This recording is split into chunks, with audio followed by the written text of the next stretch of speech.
नमस्कार दोस्तों, कैसे आप सभी लोग। मैं आशा करता हूँ कि आप सभी ठीक होंगे। दोस्तों, आज इंडिया में हर 2 में से 1 गाड़ी जो है वो ऑटोमेटिक ट्रांसमिशन होती है, यानी ऑलमोस्ट 50% व्हीकल जो इंडिया में रजिस्टर हो रही हैं वो सारी ऑटोमेटिक ट्रांसमिशन के साथ हो रही हैं, क्योंकि मॉडर्न जो बायर है वो सिटीज़ में रन करता है, डे टू डे टाइम पे अपनी गाड़ी को यूज़ करता है, जिसमें मैनुअल जो है वो सिटी में ट्रैफिक के कंडीशन में बहुत ज़्यादा प्रॉब्लम क्रिएट करती है या थोड़ी सी इनकन्वीनियंट होती है। और इसीलिए जो है ना, आज बायर जो है ऑटोमेटिक ट्रांसमिशन की तरफ जा रहे हैं। लेकिन 2026 में भी हमारे जो टेक्नीशियन भाई हैं जो पूरे इंडिया में, इंडिया के बाहर काम भी कर रहे हैं, वो ऑटोमेटिक ट्रांसमिशन को लेके पता नहीं क्यों उनको अभी तक इन्फॉर्मेशन नहीं है।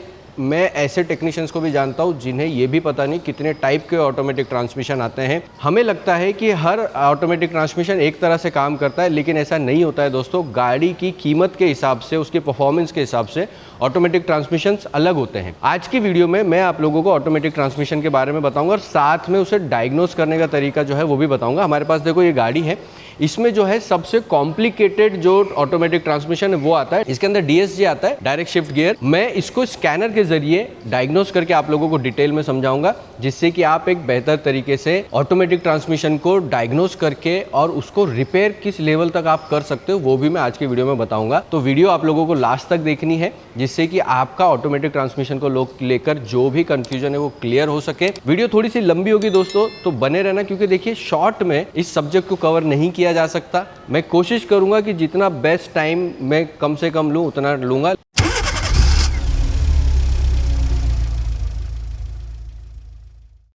तो दोस्तों, सबसे पहले हम लोग समझ लेते हैं कि ऑटोमेटिक ट्रांसमिशन कितने टाइप के आते हैं। देखिए, सबसे पहला जो और सबसे बेसिक होता है वो होता है AMT यानी ऑटोमेटिक मैनुअल ट्रांसमिशन।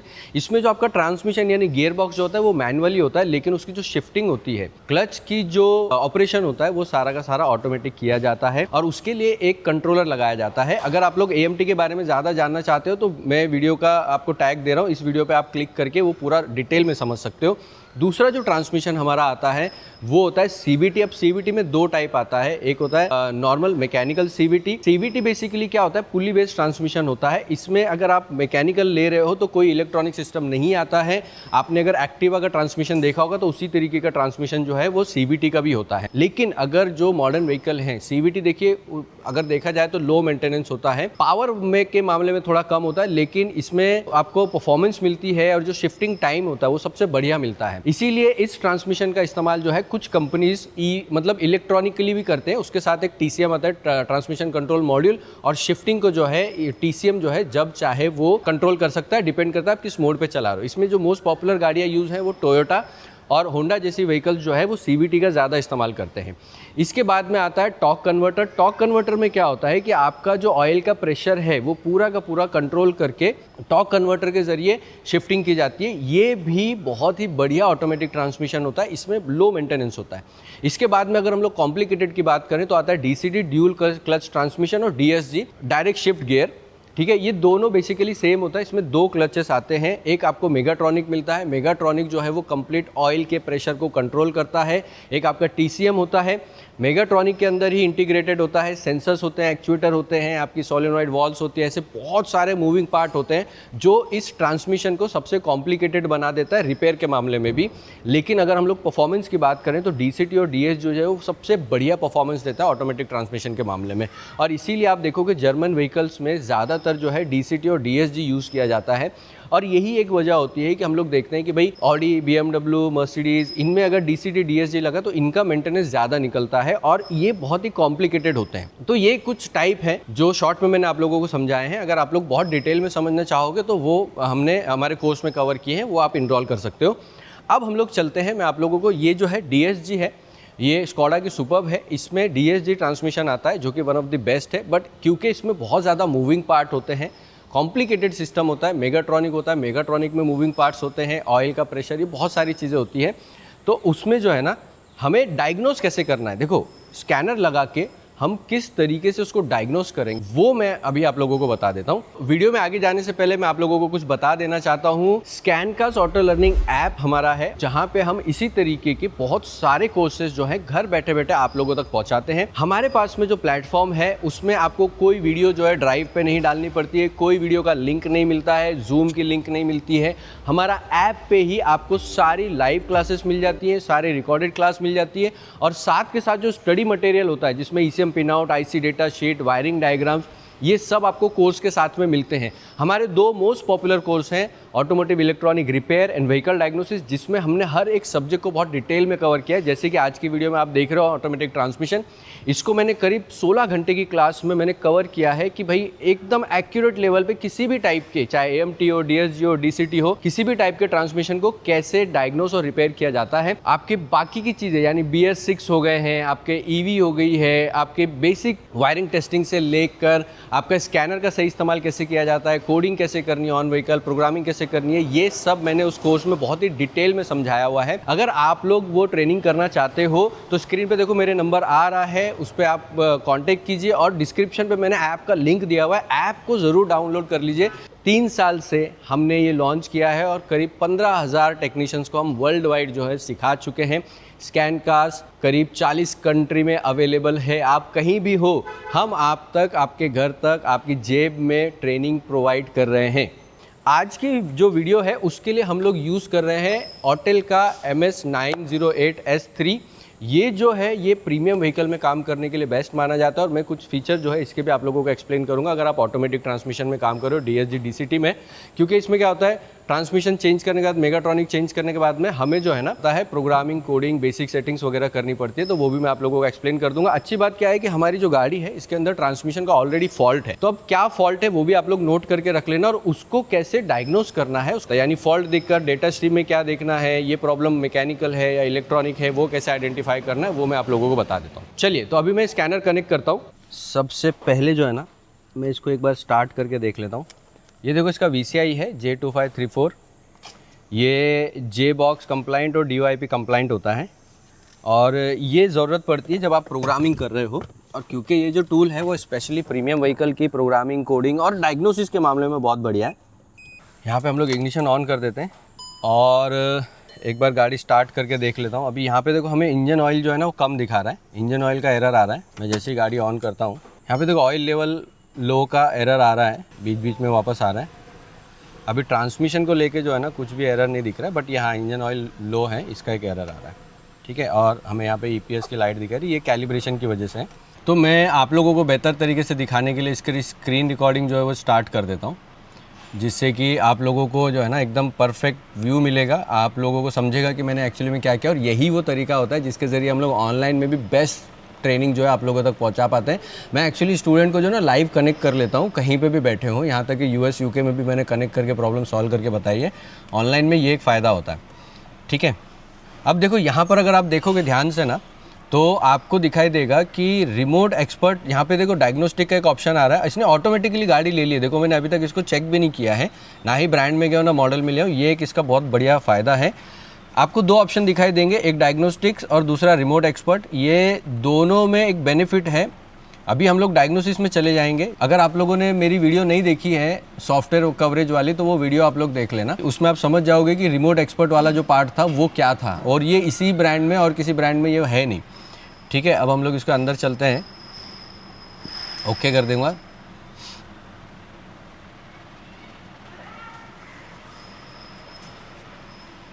ओके, तो इसने देखो रीड कर लिया ऑटोमेटिकली, क्योंकि पहले इन्फॉर्मेशन ले ली थी। यहाँ पर 2008-2010 का मॉडल है।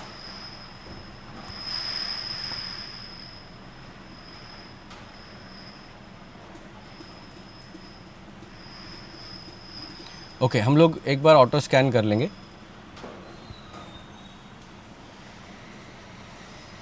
तो ये टोपोलॉजी आपको दिखा रहा है, देखो OBD यहाँ पर आ गया, OBD के आगे गेटवे लगा है, गेटवे की 1, 2 और 3 लाइंस जो है हमें यहाँ पर दिखाई दे रही है। इन्फॉर्मेशन की लाइन है पर्पल वाली, रेड वाली जो है वो कंफर्ट की लाइन है, और जो ब्लू वाली है वो ड्राइव की लाइन है, ड्राइव ट्रेन यानी पावर ट्रेन की लाइन, PCAN जिसको हम लोग बोलते हैं। फॉल्ट स्कैन कर लेते हैं और देखते हैं कहाँ पर क्या फॉल्ट है। अभी यहाँ पर देखो हमें ड्राइव में ECM के अंदर कोई फॉल्ट नहीं दिखा है, ठीक है ना। और इमो में भी कोई फॉल्ट नहीं है। एसी, ब्रेक, ट्रांसमिशन में हमें 4 फॉल्ट दिखा रहे हैं। अभी हम लोग ट्रांसमिशन को ही करेंगे, उसके बाद में आगे जाएंगे। गेटवे में भी एक फॉल्ट दिखा रहा है। अब देखिए, ये जो गाड़ी है ना, हमारी ट्रेनिंग की गाड़ी है, ऑफलाइन में हमारी ट्रेनिंग में यूज़ होती है। तो जब टेक्नीशियन काम करते हैं उस टाइम पे कोई फॉल्ट जो है वो कंटिन्यू बने रहते हैं, और ये फॉल्ट हमें चाहिए भी होते हैं ताकि हम लोग उनको प्रॉब्लम सॉल्व कैसे करना है वो भी हम लोग बता सकें। रियल फॉल्ट हमें मिल जाते हैं। अभी हम लोग यहाँ पर ट्रांसमिशन में चले जाएंगे। आपको इस पर क्लिक करना है, जैसे क्लिक करोगे ट्रांसमिशन का एरो आ जाएगा, आप क्लिक करके अंदर चले जाइए। सबसे पहले हम लोग देखेंगे फॉल्ट कोड। तो यहाँ पे ट्रबल कोड का ऑप्शन आ गया, ट्रबल कोड पे क्लिक किया। देखो, hydraulic pump anti play protection दिखा रहा है, सब पैसिव में है। Hydraulic pump anti play protection, upper limit, lower limit, function restriction due to insufficient pressure. अब देखो, यहाँ पर यही सवाल आता है कि भाई फॉल्ट समझा कैसे जाए कि भाई प्रॉब्लम है क्या, हाइड्रोलिक पंप में प्रॉब्लम है या फिर कोई और प्रॉब्लम है। यहाँ पर देखो, हाइड्रोलिक पंप में क्या आ रहा है, एंटी प्ले प्रोटेक्शन, यानी कि जो ट्रांसमिशन कंट्रोल मॉड्यूल है उसने सॉफ्टवेयर के ज़रिए हाइड्रोलिक पंप को जो है ना फिलहाल के लिए डिसेबल किया हुआ है। ठीक है, और गाड़ी जो है ना हमारी गियर शिफ्ट हो नहीं रही है, फॉरवर्ड गियर नहीं जा रही है, रिवर्स गियर में जा रही है। ठीक है, अब लास्ट में जो तीसरा फॉल्ट है P189C, इसमें function restriction due to insufficient pressure buildup, यानी कि प्रेशर जो है बिल्ड हो नहीं रहा है, और यही वजह से जो है ना ये प्रॉब्लम इसके अंदर आ रही है। हम लोग क्या करेंगे, हमें देखना है कि भाई प्रेशर कितना है, क्या है। उसके लिए हम लोग जाएंगे बैक करके, और जो सही तरीका बता रहा हूँ, लाइव डेटा में जाएंगे। लाइव डेटा में हम लोग मेजर एडवांस वैल्यू, और यहाँ पर जो है ना आपको सर्च करना है सबसे पहले हाइड्रोलिक पंप, जो भी आपको लिख के आ रहा है। हाइड्रोलिक पंप ले लेते हैं, इसमें जो भी वैल्यू मिल रही है वो सारी सेलेक्ट कर लेंगे। ठीक है, और ये गाड़ी स्टार्ट में होगा, याद रखिए, अगर गाड़ी स्टार्ट नहीं है तो ये वैल्यू आपको कोई मिलेगी नहीं और कोई फ़ायदा भी नहीं है। ठीक है, इसके बाद में हम लोग लेंगे प्रेशर, तो हमें प्रेशर देखना है। अब प्रेशर में हम लोगों को ब्रेक प्रेशर नहीं देखना है, प्रेशर सप्लाई 1, सेंसर 1, सेंसर की वैल्यू मिल जाएगी। प्रेशर सप्लाई 2, 3, ड्राइव ट्रेन नहीं चाहिए हमको। अब यहाँ पर जो है ना हमने प्रेशर से रिलेटेड जितना भी है, प्रेशर सप्लाई, ये सब हमने सेलेक्ट कर लिया। यहाँ पर हम लोग जो है ना शो सेलेक्टेड करेंगे। ठीक है, और अब मैं इंजन को स्टार्ट कर देता हूँ। अब इंजन को स्टार्ट करके हम देखेंगे कि भाई हाइड्रोलिक पंप जो है हमारा वो काम कर रहा है कि नहीं कर रहा है। देखो, पंप को जो वोल्टेज मिलनी चाहिए वो परफेक्टली मिल रही है। ठीक है, यहाँ पर पंप का जो रेफरेंस स्पीड है वो देखो यहाँ पर हमें दिखा रहा है, जो कि 2201 मिनट, मतलब 2200 टाइम्स पर मिनट दिखा रहा है। ठीक है, यहाँ पर भी एक्चुअल स्पीड भी दिखा रहा है, जो कि रेफरेंस स्पीड और एक्चुअल स्पीड लगभग मैच कर रही है। हाइड्रोलिक पंप कंट्रोल 40% पे हो रहा है। अभी देखो, गियर जो है ना वो हमारा पार्किंग में है। अब इसको अगर मैं शिफ्ट करता हूँ तो देखो, मैं यहाँ पर इसको मैंने शिफ्ट कर दिया। ठीक है, रिवर्स में ये मैंने न्यूट्रल में डाल दिया, और आप देखोगे कि न्यूट्रल में डालने के बाद में हमारा जो 40% है वो थोड़ा ड्रॉप हुआ था। अब हम ड्राइव में डाल देते हैं। जैसे ही आपने ड्राइव में डाला, ये 39% पे आ गया, और हाइड्रोलिक पंप का जो करंट है वो 4 एम्पियर पे चला गया, 4.4, और ये कंटिन्यू ऊपर नीचे डाउन होने लग रहा है। यानी कि जो TCM करंट देना चाहिए वो दे रहा है, इसका मतलब पंप काम कर रहा है। मैं न्यूट्रल में डालता हूँ, देखो 4 एम्पियर आ गया। रिवर्स में डालता हूँ 4.2, ये रिवर्स में ज़्यादा आ गया। अब रिवर्स में प्रॉपरली करंट बढ़ रहा है, और P में डालने के बाद में देखो 4, 5, और ये अभी ड्रॉप होके एक जगह पे 4.6 एम्पियर पे आ गया। मतलब क्या हो रहा है कि जो ट्रांसमिशन कंट्रोल मॉड्यूल पंप को करंट देना चाहिए वो प्रॉपर से नहीं मिल रहा है। अब करंट स्टेटस अगर हम लोग देखें, यहाँ पे 7 दिखा रहा है, nominal condition is 1, current status 7। मैं रिवर्स में डालता हूँ, 7 है, कोई फ़र्क नहीं, न्यूट्रल में भी फ़र्क नहीं है, D में भी कोई फ़र्क नहीं है। ठीक है, तो यहाँ पे कुछ भी डिफरेंस हमें नहीं दिखाई दे रहा है। ठीक है, वापस P में डाल दिया मैंने। यहाँ पे आप टोटल रनिंग साइकिल जो है ये एरर है, 65535 कभी भी अगर आपको दिखाई देता है कहीं भी किसी वैल्यू में, तो ये एरर होता है, इसका मतलब वो वैल्यू नहीं ली जा रही है। यहाँ पर अगर हम लोग प्रेशर सप्लाई देखें, 0 दिखा रहा है, प्रेशर सप्लाई नहीं है, प्रेशर उसमें नहीं बन रहा है। और यहाँ पर देखो प्रेशर एक्चुअल वैल्यू 18 बार दिखा रहा है, और प्रेशर सेंसर का 42 बार, और ये 60 बार। अब हम लोग प्रेशर चेक कर रहे हैं, तो पंप जो है जनरली हमारा प्रेशर जो बनाना चाहिए वो बना रहा है कि नहीं बना रहा है वो देख लेते हैं। हालांकि ट्रांसमिशन जो है वो हमें करंट दे नहीं रहा है ज़्यादा, क्योंकि TCM ने उसको अभी के लिए रिस्ट्रिक्ट किया हुआ है। ठीक है, अब देखो यहाँ पर हमने इसको चेंज किया, देखो कोई प्रेशर सेंसर में बदलाव नहीं है, सेंसर 1 में 60 बार है, और सेंसर 2 में 42 बार है, न्यूट्रल में भी कोई बदलाव नहीं है और डी में भी कोई बदलाव नहीं है। अगर मैं इसको ये कर देता हूँ तो मैंने ब्रेक भी छोड़ दिया है, बट कोई भी बदलाव जो है यहाँ पर मुझे नहीं दिखाई दे रहा है। मैंने डी में रखा हुआ है अभी के लिए, ठीक है। और ये मैं यहाँ पर इसको ले जा के बंद कर दिया। तो क्या हो रहा है, हमें एक चीज़ पता चल गई कि प्रेशर जो ऑयल का बिल्ड होना चाहिए था वो प्रेशर बिल्ड नहीं हो रहा है। दो कंडीशन है, मैं आप लोगों को दिखा देता हूँ। इस गाड़ी में जो है ना, एक जगह पर ऑयल लीकेज की प्रॉब्लम थी, ठीक है, वो हमने फिक्स की थी, मगर वो फिर भी प्रेशर बिल्ड नहीं हो पा रहा है। उसको पूरा चेंज करने के बाद ही हम लोग जो है ना ये प्रॉब्लम सॉल्व कर पाएंगे। लेकिन डायग्नोस करने का जो तरीका है वो मैंने आप लोगों को अभी बताया। इस तरीके से अगर आप लोग डायग्नोस करते हो, फॉल्ट देख के सीधा पंप चेंज करके प्रॉब्लम सॉल्व नहीं होगी। आपको पहले समझना पड़ेगा कि क्या है। अब देखो सेंसर काम कर रहे हैं, सेंसर की वोल्टेजेस हमें बराबर मिल रही है। एक्चुअल वैल्यू देखो यहाँ पर प्रेशर जो है एक्चुअल वैल्यू 18 बार दिखा रहा है, लेकिन सेंसर की वैल्यू में कोई डिफरेंस आ नहीं रहा है।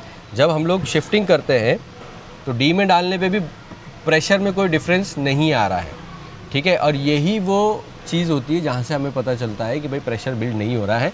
और हमारा जो फॉल्ट है वो भी सेम हमें बता रहा है। अगर मैं पीछे जाता हूँ और DT से बताता हूँ, यहाँ पे क्या एरर आ रहा है हमें, यहाँ पे आ रहा है function restriction due to insufficient pressure buildup, ठीक है। और ये फॉल्ट हमें बहुत सारी चीज़ें बता देता है, ठीक है। इसके बाद में जो है ना, अभी मैं इग्निशन ऑफ कर देता हूँ। अब ये स्कैनर में आपको और बेनिफिट क्या मिलता है, एग्जांपल जैसे यहाँ पर अगर आप चले जाते हो, आपको गाइडेड फंक्शन मिल जाते हैं। गाइडेड फंक्शन जो है वो बहुत इंपॉर्टेंट होता है आपका जो VW ऑडी स्कोडा में अगर आप काम करो, क्योंकि यहीं से सारे आपके बेसिक सेटिंग अडेप्टेशन जो है वो सही तरीके से हो पाता है, अदरवाइज हो नहीं पाता, ठीक है ना। अब इसके अंदर जो हमारा ट्रांसमिशन है, इसमें आपको ये देखना पड़ेगा 1.8 TFSI, ठीक है, 1.8, हाँ 1.8 लीटर इंजन है हमारा, ओके किया। यहाँ पर बहुत सारी चीज़ें जो ना, basic setting of gear, neutral, basic setting complete और एडजस्ट इंस्टॉलेशन इन्फॉर्मेशन। तो जब आप गियर पे काम करते हो, मेगाट्रॉनिक पे काम करते हो, उसके बाद में जो बेसिक सेटिंग करनी पड़ती है वो यहाँ पे जाके होती है। याद रखिए, जो VIP का ऑप्शन दे रहा है, आप लोगों ने एक चीज़ देखी होगी कि कई बार हमारा जो काम है वो बाहर से ऑडिस बुलाना पड़ता था, एक बंदा लैपटॉप लेकर आता था, ऑनलाइन कनेक्ट करता था, उसके ज़रिए ये काम होता था। जिन्होंने VW ऑडी स्कोडा में काम किया उनको पता है। अब इस स्कैनर के ज़रिए ना वो करने की ज़रूरत नहीं है। आप सिंपली एक टोकन परचेस करके, जो आप बाहर वाले बंदे को पैसे देते थे 3-3.5 हज़ार रुपये, इसके अंदर करीब 1500 से 2000 रुपये आपके लगते हैं। एक टोकन परचेस करके भी आप बहुत ही आराम से ये पूरा का पूरा काम जो है वो कर सकते हैं, ठीक है। तो डन किया, देखो position in the pair, continue किया, और यहाँ पे जो है ना हमें सारी वैल्यू देखने के लिए मिल जाती है। ये बहुत ही बढ़िया फंक्शन है अगर आप VW ऑडी स्कोडा में काम कर रहे हो तो उस केस में, ठीक है। अब मैं आप लोगों को बता देता हूँ इस गाड़ी में प्रॉब्लम क्या है, जिसकी वजह से हमने फॉल्ट के हिसाब से काम किया हुआ है, और आपको बेटर अंडरस्टैंडिंग आएगी। ओके, तो मैं इग्निशन ऑफ कर देता हूँ और एक बार मुझे बोनट ओपन करता हूँ। तो दोस्तों मैं आप लोगों को बता देता हूँ इस ट्रांसमिशन में एक्चुअली प्रॉब्लम क्या है। देखो, अगर आप यहाँ पर आओगे ना तो यहाँ पे ये एक पार्ट होता है, इसको जो है ना ट्रांसमिशन ब्रीदर कहते हैं, ठीक है। मैं इमेज भी डाल दूंगा अलग से, ये ट्रांसमिशन ब्रीदर बोलते हैं। तो इसमें होता क्या है कि इस वाले पार्ट में जब ट्रांसमिशन आपका ओवर हीट होता है, जो गैसेस उसमें बनती है वो यहाँ से रिलीज हो जाती है, और ऑयल का ओवर प्रेशर होने की वजह से भी ये जो है ना यहाँ से निकलता है। अब देखिए, अगर आप लोग यहाँ पर देख पा रहे हो तो पूरा ऑयल जो है ना अभी इसमें लीक है। ये टूट गया था, क्योंकि टेक्नीशियन हमारे जब ट्रेनिंग करते हैं तो उस टाइम पे कई बार पार्ट वगैरह जब खोलते हैं, क्योंकि हम पूरा ट्रेनिंग जो है वो डिटेल में सिखाते हैं, तो उस वक्त जो है ना किसी पार्ट से टकराने की वजह से वो टूट गया था और उससे ऑयल लीक हो रहा था। हालांकि हमने इसको फिक्स किया एमसील वगैरह लगा के, लेकिन फिर भी ऑयल जो है ना इसमें प्रेशर मतलब ऑयल इसमें थोड़ा लीक होता है, जिसकी वजह से ट्रांसमिशन में प्रेशर बिल्ड नहीं हो पा रहा है। और जो हमें हाइड्रोलिक पंप का जो एरर दिखा रहा है, एक्चुअली वो हाइड्रोलिक पंप का एरर क्या है कि प्रेशर बिल्ड नहीं हो पा रहा है, जिसकी वजह से ट्रांसमिशन ने पंप को जो है ना डिसेबल करके रखा है। अब देखो, जनरली अगर इसी कंडीशन में गाड़ी चलाते रहेंगे तो पंप भी हमारा फेल हो जाएगा, तो पंप भी चेंज करना ही पड़ेगा, ठीक है। ये वो पार्ट है जिसकी वजह से ये दिक्कत आ रही है। अब हमें क्या है कि ये पूरी की पूरी असेंबली जो है वो चेंज करनी पड़ेगी, क्योंकि उतना सा छोटा पार्ट मिलता नहीं है और वो फिक्सेबल भी नहीं होता है। उसके बाद में ये प्रॉब्लम सॉल्व हो जाएगी। लेकिन अगर इस फॉल्ट को लेकर आप किसी से भी पूछोगे तो वो यही बोलेगा ट्रांसमिशन चेंज करना पड़ेगा, मेगाट्रॉनिक चेंज करना पड़ेगा। अब मेगाट्रॉनिक चेंज करोगे तो बहुत बड़ा खर्चा आता है, फिर भी प्रॉब्लम यहीं की यहीं रहेगी और ये सॉल्व नहीं होती है। और इसीलिए दोस्तों सही तरीका क्या है ना कि सिर्फ गैस वर्क मत करो, लोगों के कहने पे काम मत करो, खुद सीखो। क्योंकि आज मॉडर्न व्हीकल्स में जैसे मैंने स्टार्टिंग में बताया 50% ऑटोमेटिक ट्रांसमिशंस हैं और हमने उसको बहुत डिटेल में ट्रेनिंग में कवर किया। Automotive electronic repair and vehicle diagnosis मेरी ट्रेनिंग है। वर्ल्ड में 15,000 से ज़्यादा टेक्नीशियन आज वो ट्रेनिंग ले रहे हैं, जहाँ पे छोटे से फ्यूज से लेकर ऑटोमेटिक ट्रांसमिशन, BS6, AC, आपके किसी भी सिस्टम का आप नाम लीजिए, वो सब हमने बहुत डिटेल में उसकी सिस्टम को समझाया है और साथ के साथ उसकी डायग्नोसिस करके pre repair diagnose, post repair diagnose, fault code, ये सब मैंने बहुत ही डिटेल में समझाया हुआ है। तो अगर आप लोग भी एक बेहतर टेक्नीशियन बनना चाहते हो तो this is the best time. इस वीडियो के लिए आप लोगों के लिए एक बहुत ही बढ़िया ऑफर लेकर आया हूँ मैं। जो भी लोग ये वीडियो देखने के बाद में मेरी टीम को कांटेक्ट करेंगे और कोर्स में इनरोल करना चाहेंगे, आपको फ्लैट 20% का डिस्काउंट मिलेगा 3 महीने की ट्रेनिंग पे और फ्लैट 50% का डिस्काउंट मिलेगा लाइफ टाइम की ट्रेनिंग पे। और ये जो ऑफ़र है वो वैलिड रहेगा 15 जुलाई तक। तो ज़्यादा देर मत कीजिए दोस्तों, अभी मेरी टीम को कांटेक्ट कीजिए। और आप लोगों ने अगर ऐप डाउनलोड नहीं किया ना तो प्लीज़ ऐप डाउनलोड कर लो, बिकॉज ऐप जो है स्कैनकास्ट ऑटो लर्निंग ऐप का हमने टेक्नीशियंस के लिए इस तरह बनाया है कि हर टेक्नीशियन को उससे फ़ायदा होता ही होता है। वीडियो अगर आप लोगों को पसंद आई होगी तो चैनल को सब्सक्राइब करना ना भूलें, क्योंकि ये आप लोगों के लिए दोस्तों फ्री होता है, लेकिन जब आप सब्सक्राइब करते हो ना तो हमारे लिए एक मोटिवेशन की तरह काम करता है और हम आपके लिए ऐसे ही बेहतर और टेक्निकल वीडियो जो है लेकर आ पाते हैं। वीडियो को ज़्यादा से ज़्यादा टेक्नीशियन भाइयों तक शेयर करो, जिससे उन्हें भी इस वीडियो का फ़ायदा जो है वो मिल सके। Thank you so much. जय हिंद।